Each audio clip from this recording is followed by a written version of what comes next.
Hi students, ఈరోజు మనం చూడబోయే న్యూ టాపిక్ సిఎస్ఎస్. సో ఏదైతే మనం హెచ్టిఎంఎల్ నేర్చుకున్నామో, సో అంటే జనరల్గా వెబ్ టెక్నాలజీస్ అనే కాన్సెప్ట్లో మనకి డిఫరెంట్ మార్కప్ లాంగ్వేజెస్ యూస్ చేస్తాం. సో అందులో హెచ్టిఎంఎల్, సిఎస్ఎస్, పిహెచ్పి ఇవన్నీ కూడా మనకి డిఫరెంట్ వెబ్ టెక్నాలజీస్ లాంగ్వేజెస్. అయితే హెచ్టిఎంఎల్కి సంబంధించి మనం కొంత ఎక్స్ట్రా స్టైల్స్ని, ఎక్స్ట్రా డిజైన్స్ని యాక్సెస్ చేయాలి అంటే మస్ట్ అండ్ షుడ్గా మనం క్యాస్కాడింగ్ స్టైల్ షీట్స్ యూజ్ చేసి మాత్రమే మనం వాటికి ఎడిషనల్గా డిజైన్స్ యాడ్ చేస్తాం. So that is nothing but CSS. Okay, what is CSS means? Cascading style sheets. So ఇందులో డిఫరెంట్ డిజైన్స్ ఉంటాయి, మోర్ ట్యాగ్స్ ఉంటాయి, డిఫరెంట్ ప్యాటర్న్స్ ఉంటాయి. ఇవన్నీ కూడా మనం కలెక్షన్గా తీసుకుని క్యాస్కాడింగ్ స్టైల్ షీట్స్ కింద డిజైన్ చేసుకుంటాము. అయితే నార్మల్ హెచ్టిఎంఎల్ కోడింగ్ ఎలా అయితే రాస్తామో, హెచ్టిఎంఎల్ ప్రోగ్రామ్ ఎలా అయితే మెన్షన్ చేస్తామో, సేమ్ ఇది కూడా అలానే మనం డిజైన్ చేస్తాం. అయితే ఇక్కడ వన్ మోర్ ఎడిషనల్ పాయింట్ ఏంటంటే స్టైల్ ట్యాగ్ అనేది యూజ్ చేస్తాం.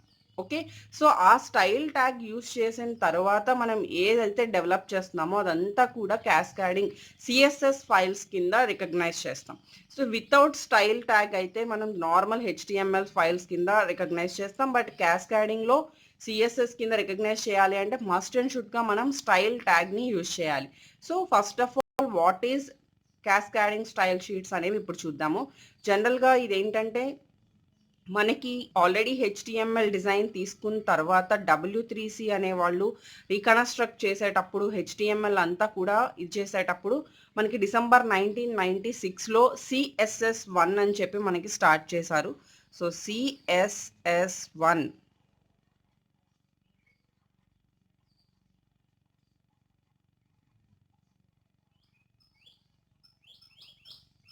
In December 1996. ఆఫ్టర్ దట్ ఫైనల్గా మనకి CSS2 వచ్చేసరికి 1998లో మనకి ఇంట్రడ్యూస్ చేయడం జరిగింది.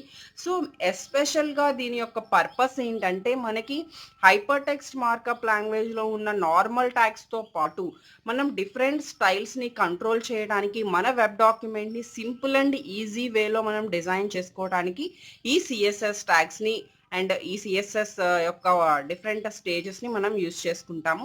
So it is control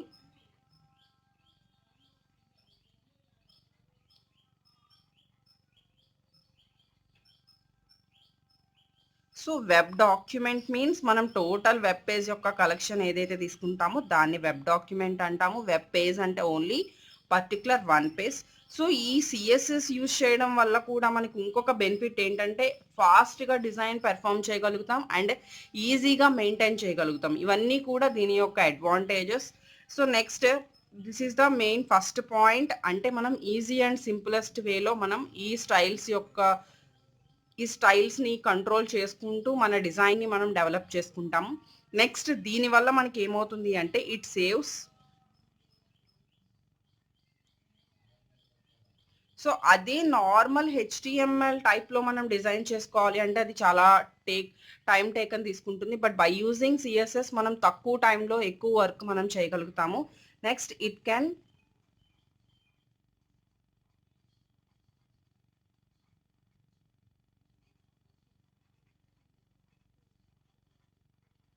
control the multiple web pages, not only, అందుకే మనం ఇందాక వెబ్ డాక్యుమెంట్ అన్నాం, not only one page, multiple పేజెస్ని ఇది హ్యాండిల్ చేస్తుంది ఆల్ ఎట్ వన్స్. నెక్స్ట్ ఈ సిఎస్ఎస్ యూజ్ చేసి మనం ఏమేం డెవలప్ చేస్తాము అంటే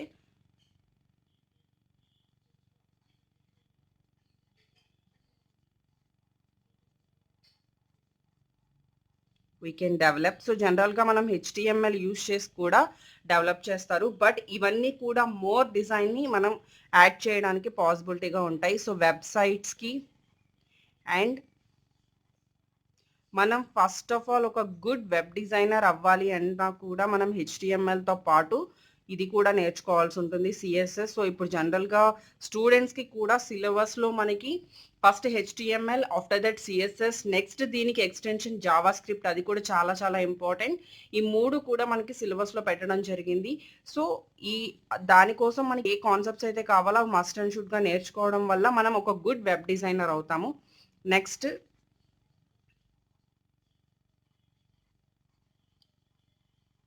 మనం ఏదైనా ఒక అదర్ లాంగ్వేజెస్ రిలేటెడ్గా వెబ్ పేజెస్ డిజైనింగ్ లాంగ్వేజెస్కి రిలేటెడ్గా మనం నేర్చుకోవాలన్నా కూడా ఈ సిఎస్ఎస్ కంపల్సరీగా మనకి తెలియాలి. సో ఇవన్నీ కూడా మనం ఏవైతే డెవలప్ చేసేటప్పుడు ఈ సిఎస్ఎస్ యూజ్ చేస్తామో అవి ఈ 4 points. Next what are the advantages or applications. మనం ఈ సిఎస్ఎస్ యూజ్ చేసే అప్లికేషన్స్ ఆర్ అడ్వాంటేజెస్ ఏంటంటే advantages of CSS. So first one, ఆటోమేటిక్గా ఇందాక మనం చెప్పుకున్నాం, తక్కువ టైంలో మన వర్క్ అంతా కూడా పెర్ఫామ్ చేయగలుగుతాం కాబట్టి ఇట్ సేవ్స్ టైం. సో కొన్ని వెబ్ బ్రౌజర్స్లో మనకి హెచ్టిఎంఎల్ ఫైల్స్ కొన్ని ఎగ్జిక్యూట్ అవ్వవని మనం ప్రీవియస్ క్లాసెస్లో చెప్పుకున్నాము. మస్ట్ అండ్ షుడ్గా కొంతవరకు క్రోమ్ కానీ మొజిల్లా ఫైర్ ఫాక్స్ కానీ ఫైల్స్ని ఎక్కువగా మనకి సపోర్ట్ చేస్తూ ఉంటాయి. బట్ ఈ స్టైల్ ట్యాగ్స్ యూజ్ చేసినప్పుడు మనకి మ్యాక్సిమం ఆల్ పేజెస్ని ఫాస్ట్గా లోడ్ చేయడానికి ఎక్కువగా యూజ్ అవుతూ ఉంటుంది.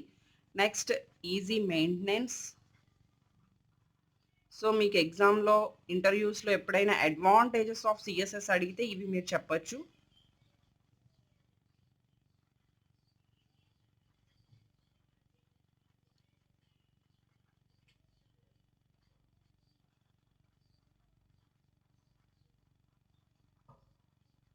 Global web standards. సో ఇవి మనకి applications and advantages of CSS. Next అసలు మనకి సిఎస్ఎస్ యొక్క స్ట్రక్చర్ ఎలా ఉంటుంది, సిఎస్ఎస్ని మనం ఎలా యూజ్ చేస్తాము, సిఎస్ఎస్ యొక్క ఫైల్స్ ఎలా ఉంటాయి అనేది ఇప్పుడు మనం చూద్దాం. సో సిఎస్ఎస్ స్ట్రక్చర్ వచ్చేసరికి సేమ్ మనం హెచ్టిఎంఎల్ ఎలా యూజ్ చేస్తామో అలానే ఉంటుంది. సో ఫస్ట్ హెచ్టిఎంఎల్ ట్యాగ్ రాస్తాము, ఆఫ్టర్ దట్ హెడ్ ట్యాగ్ రాస్తాం. సో హెడ్ ట్యాగ్లో మనకి ఇంకొక ట్యాగ్ ఏం రాస్తాము, టైటిల్ ట్యాగ్. సో ఈ హెడ్ అండ్ టైటిల్ ట్యాగ్లో మనం ఏదైతే టైటిల్స్ ఇస్తామో అవి జస్ట్ మనకి రిప్రజెంటేషన్కి యూజ్ అవుతాయి. సో నేను ఇక్కడ క్యాస్కాడింగ్ స్టైల్ షీట్స్ అని చెప్పిస్తున్నాను. సో ఇది ఒక ఎగ్జాంపుల్ కింద తీసుకుందాం. నెక్స్ట్ టైటిల్ ట్యాగ్ క్లోజ్ చేయాలి, after that head tag close చేయాలి. అయితే మనం హెడ్ ట్యాగ్ క్లోజ్ చేయట్లేదు, ఎందుకంటే మనం ఏదైతే సిఎస్ఎస్కి సంబంధించిన స్టైల్ ట్యాగ్ తీసుకుందాం అనుకుంటున్నామో ఆ స్టైల్ ట్యాగ్ని ఈ హెడ్ ట్యాగ్ యొక్క ప్లేస్లో మనం తీసుకుంటాం. అంటే ఈ హెడ్ ట్యాగ్లోనే స్టైల్ ట్యాగ్ని మనం ఇంక్లూడ్ చేస్తాం. ఓపెనింగ్ అండ్ క్లోజింగ్ మధ్యలో ఈ టైటిల్ ట్యాగ్ యూజ్ చేస్తే చేయొచ్చు, అదర్వైజ్ మీరు డైరెక్ట్గా స్టైల్ ట్యాగ్ అయినా యూజ్ చేయొచ్చు. సో నెక్స్ట్ ఇప్పుడు నేను ఇక్కడ స్టైల్ ట్యాగ్ తీసుకుంటున్నాను. దీనికి ఇంకా చాలా యాట్రిబ్యూట్స్ అండ్ వాల్యూస్ అవన్నీ ఉంటాయి, మనం అవి కమింగ్ క్లాసెస్లో చూద్దాం. ఫస్ట్ ఏంటంటే ఇక్కడ జస్ట్ నేను ఒక ఇంట్రడక్షన్ టైప్లో మీకు ఎక్స్ప్లెయిన్ చేస్తున్నాను. సో నేను ఇక్కడ ఒక స్టైల్ డిజైన్ చేసుకుంటున్నాను, నా వెబ్ డాక్యుమెంట్కి నేను ఒక స్టైల్ డిజైన్ చేసుకుంటున్నాను. అది కూడా ఏ ట్యాగ్ కంటే H1 ట్యాగ్కి. ఇక్కడ మనం ట్యాగ్ అనేది జస్ట్ నేమ్ మెన్షన్ చేస్తాము. H1 ట్యాగ్ మెన్షన్ చేసిన తర్వాత నేను ఓపెనింగ్ బ్రేస్ ఇవ్వాలి. ఓపెనింగ్ బ్రేస్ ఇచ్చిన తర్వాత మనకి కొన్ని ఫార్మాట్స్, కొన్ని యాట్రిబ్యూట్స్, వాల్యూస్ అన్ని పర్టికులర్ సింటాక్స్ వేలో ఉంటాయి. అదే వేలో మనం ఫాలో అవ్వాలి, వేరే డిఫరెన్స్ వేలో ఫాలో అవుతామంటే కుదరదు. సో కలర్, ఇక్కడ స్పెల్లింగ్ వచ్చేసరికి COLOR మస్ట్ అండ్ షుడ్గా కరెక్ట్గా ఇవ్వాలి. ఎక్కడ రాంగ్ ఇచ్చినా కూడా మనకి అవుట్పుట్ అనేది కనిపించదు. Colour COLOR colour colon. ఇక్కడ వాల్యూస్ మీరు ఏదైనా మనం ప్రీవియస్ క్లాస్లో కలర్స్ని ఎలా ఇవ్వాలి అనేది హెచ్టిఎంఎల్లో చూసాము. బై యూజింగ్ హ్యాష్ ట్యాగ్స్ లేదు, డైరెక్ట్గా కలర్ నేమ్స్ అలా కోడింగ్ రిలేటెడ్ అలా ఏదైనా కూడా మనం కలర్ అనేది అక్కడ మెన్షన్ చేయాలి.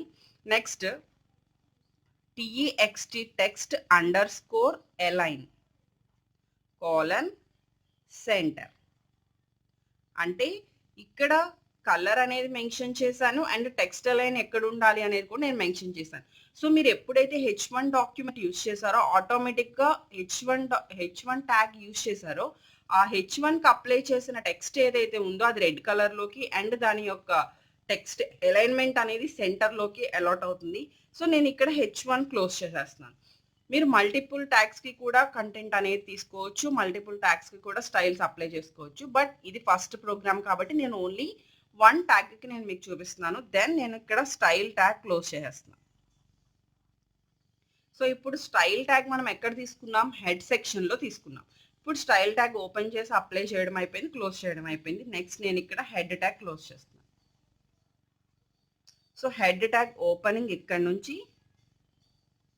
సో ఇక్కడ వరకు మనం head opening and closing. Next యాక్చువల్గా మనం జనరల్గా తీసుకోవాల్సిన next tag body tag. So body tag ఇప్పుడు నేను ఏదైతే ట్యాగ్ తీసుకున్నానో స్టైల్ షీట్స్లో అప్లై చేద్దామని ఆ ట్యాగ్ ఇక్కడ అప్లై చేస్తున్నాను. So welcome to my page. H1 ట్యాగ్కి ఇక్కడ అప్లై చేసేసాం. Okay, next body tag close చేస్తున్నాం అండ్ HTML ట్యాగ్ క్లోజ్ చేస్తాం. So all tags open and close చేసేసాము. ఇప్పుడు ఏంటంటే మనం ఏదైతే స్టైల్ కొత్తగా తీసుకున్నామో దాన్ని ఇక్కడ మనం H1 ట్యాగ్కి అప్లై చేయడం జరిగింది. ఆ H1లో కంటెంట్ తీసుకున్న దానికి అప్లై చేస్తాము. సో దీనికి సంబంధించి ఎలా సింటాక్స్ తీసుకుంటాము, సింటాక్స్ రూల్స్ ఎలా ఉంటాయి, ఆ టోటల్ సింటాక్స్లో మనం ఎన్ని పార్ట్స్ ఉంటాయి, ఇవన్నీ కూడా మనం నెక్స్ట్ క్లాస్లో చూద్దాం. Thank you.